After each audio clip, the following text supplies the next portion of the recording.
A lot of people ask me about the music work that I do. I think some people know me for my educational work, but they often don't know a lot about me musically. And music has always been a huge part of my life. I like to say it balances me in a way that is necessary. Like it's an integral part of who I am.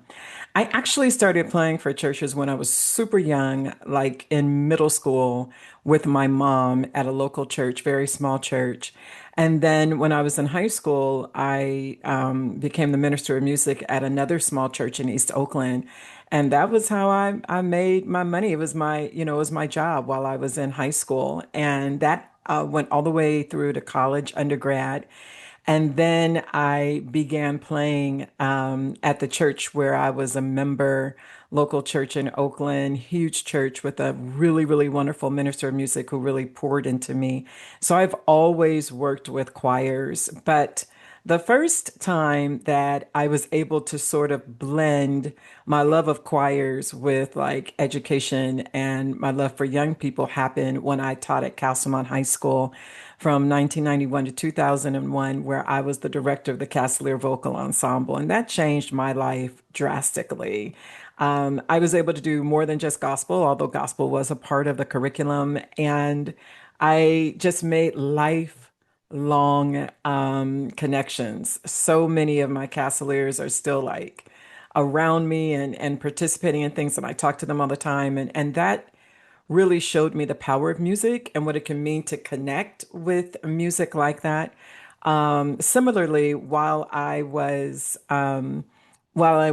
trying to figure out how to be a teacher, right, I was teaching music that I already knew what to do, but I was also, because music programs were pretty much cut in the 90s. I also, in order to keep a full-time gig, had to teach English. And that's where I really started to blend this love of what I do as a musician with my love of teaching young people a different subject. And that meant going back to school and getting a credential and getting a master's degree and all those pieces.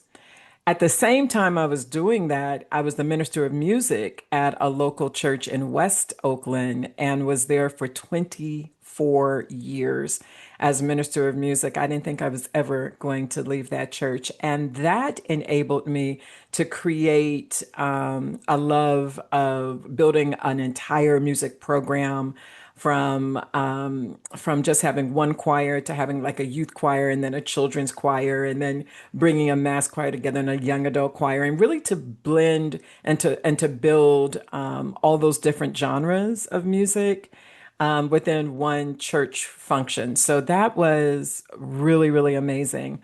While I was doing all of that, because Black women, we keep it stepping, right? We do a lot of work on this Labor Day. We do a lot of labor. I really decided to start a community choir, and it's called the East Bay Anointed Voices. And many people don't know that I, along with my co-director, Donald Taylor, started this choir. We are in our 28th year, which is amazing. 28 years is forever. We've been on the Ivory Coast. We've toured extensively. We've recorded, and I'm just so grateful for folks. Some have been with me from day one. Some have come and gone and come back and all those other things, but that's my core group. And so eBave, as they are known, again, will be shortly, soon, celebrating our 30th anniversary. I'm sure we're going to do a concert. And that's the group that sings original material. So what sets us apart is that both Donald and I are composers, and so I we sing all of our original material or material that we've rearranged, like rearranging hymns and things. And so when eBave sings, you're hearing my heart, right? These are the songs I've written. These are the songs that God has given to me and that I have been able to, put music to and lyrics to, and then folks sing it, and that's my heart. Recently, October 2023, I was literally just laying in bed and I was thinking, you know what I miss? Big mass choirs. So eBave is an ensemble about 9 to 11 singers, but I sure do miss choirs. And so I called my good friend Linnell Martin, and who is the best choral director I know. And I was like, I think we should start a mass choir. And so the Bay Area Mass Choir began.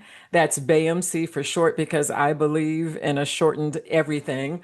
And so I love a good acronym.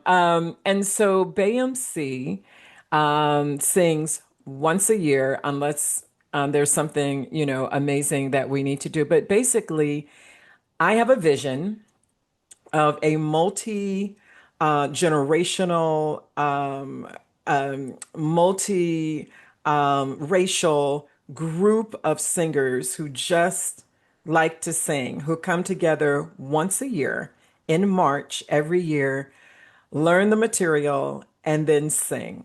I listen and sing, and most importantly, songs from like the 80s, 90s, and the 2000s, right? When I think that was the best gospel music anyway. So coming together, we don't, we're not all like a member of the same church or anything. We're not even really joining anything. We're just really community.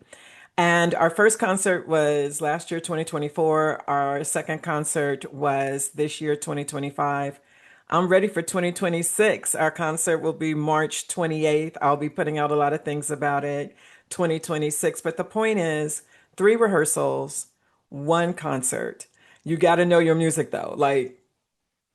You need to come ready. But just imagine being in that community. It lifts my spirit every time. And bringing back these songs that folks generally aren't singing in church anymore, I think is what makes it really special. So yes, eBave is still happening and BAMC is still happening and music is still happening, a major part of my life, in addition to all the other things we do. Because you know how Black women are. We have to do it all. That's me.